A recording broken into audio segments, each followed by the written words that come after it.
noite, irmãos e irmãs do Centro Espírita Cearense e a todos os simpatizantes dessa doutrina e de nosso Evangelho de Preces e Irradiações. Vamos falar do Cordeiro de Deus.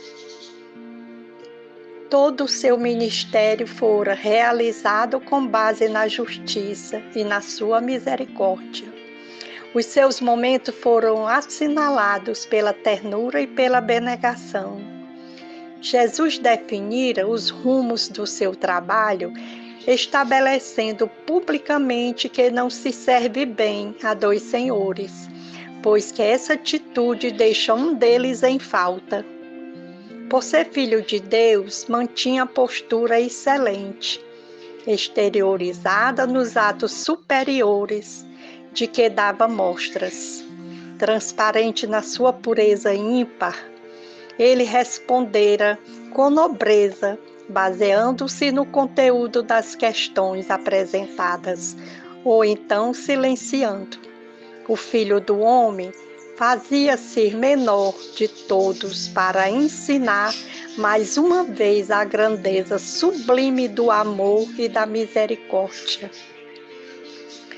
E é com essa ternura, com esse amor, de que aqui nós estamos com os nossos corações voltados para Ele, rogando a misericórdia para todos os nossos irmãos, de que estão necessitando da sua mão amiga, do seu coração de luz, para iluminar os caminhos e as mentes de todos. Que o Senhor nos abençoe e nos fortaleça sempre. Que assim seja.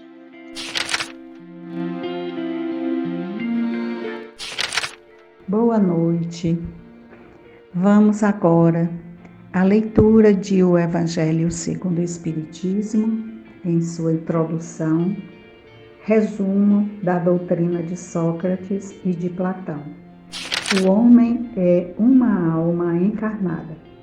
Antes da sua encarnação, existia unida aos tipos primordiais das ideias do verdadeiro, do bem e do belo. Separa-se deles encarnando e recordando o seu passado, é mais ou menos atormentada pelo desejo de voltar a ele. Não se pode enunciar mais claramente a distinção e independência entre o princípio inteligente e o princípio material.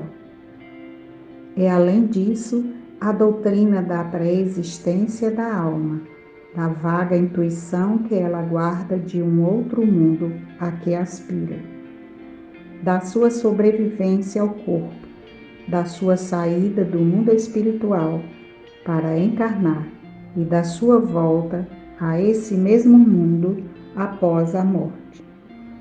É finalmente o germe da doutrina dos anjos decaídos.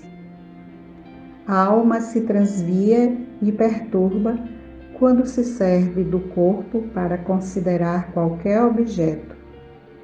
Tem vertigem como se estivesse ébria, porque se prende a coisas que estão, por sua natureza, sujeitas a mudanças.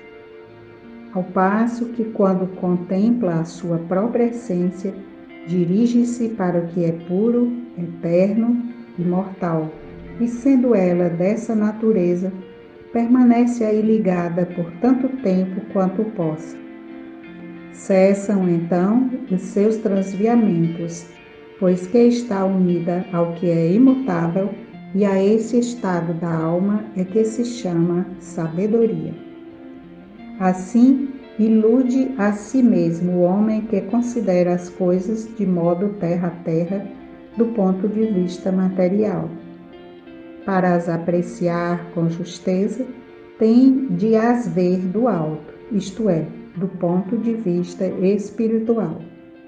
Aquele, pois, que está de posse da verdadeira sabedoria, tem de isolar do corpo a alma para ver com os olhos do espírito. É o que ensina o Espiritismo. Capítulo 2, item 5.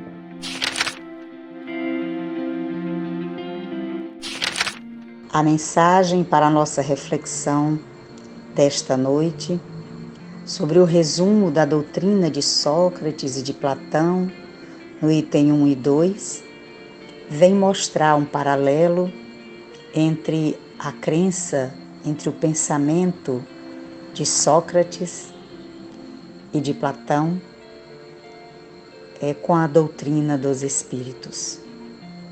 Assim como a época de Sócrates, as suas ideias eram bastante avançadas, mostrando a alma encarnada, mostrando as ideias do belo, do bem, do verdadeiro, mostrando a necessidade que a alma tinha de recordar o seu passado, mais ou menos atormentada pelo desejo de voltar a ele. Mostra-nos também a independência do princípio inteligente e do princípio material. A doutrina dos espíritos nos fala da preexistência da alma, da vaga intuição que guardamos de alguma existência lá no passado, e assim traz para nós a vida e a vivência e a sobrevivência ao corpo. Traz-nos também Sócrates e Platão a ideia de que a alma se transvia e se perturba quando se serve do corpo para considerar qualquer objeto. Aqui ele vai nos mostrar que é necessário entendermos as mudanças, aquilo que nos prende à natureza e aquilo que nos desprende, aquilo que nos desperta para o eterno e imortal. Vamos buscar na doutrina dos espíritos a sabedoria, a preciosa ideia da justiça divina, vem nos mostrar o ponto de vista espiritual. E aquele que está de posse dessa verdadeira sabedoria sabe fazer a diferença e sabe isolar a vivência material da espiritual. A doutrina dos espíritos nos traz a ideia clara e precisa que se faz da vida futura e da fé inabalável no futuro. A vivência no mundo físico não anula o crescimento intelectual e moral para as vidas futuras, para as existências que esse mesmo ser poderá se conduzir em outros momentos. A morte é uma passagem. Assim nos traz as ideias e o ponto de vista da doutrina espírita.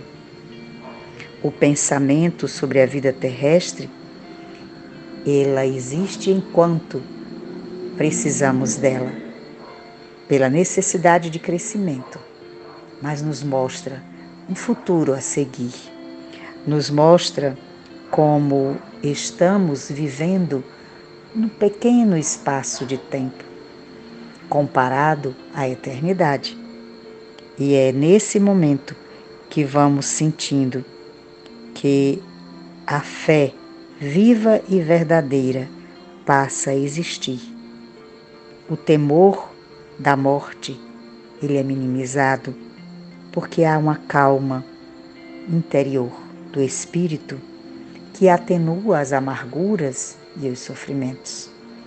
Este é o ponto de vista da doutrina dos espíritos, mostrando a vida futura. E é essa vida que haveremos de abraçar como grande aprendizado.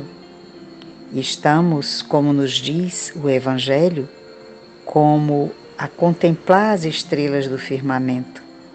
E isso, o nosso olhar se perde na imensidão, quando entendemos que apenas estamos no momento existencial e que esse momento será valioso para galgar outros espaços.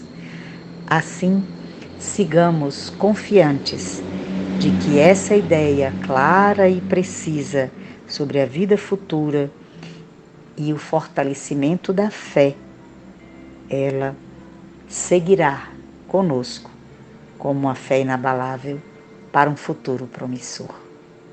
Que Jesus nos ampare, nos abençoe e nos proteja sempre.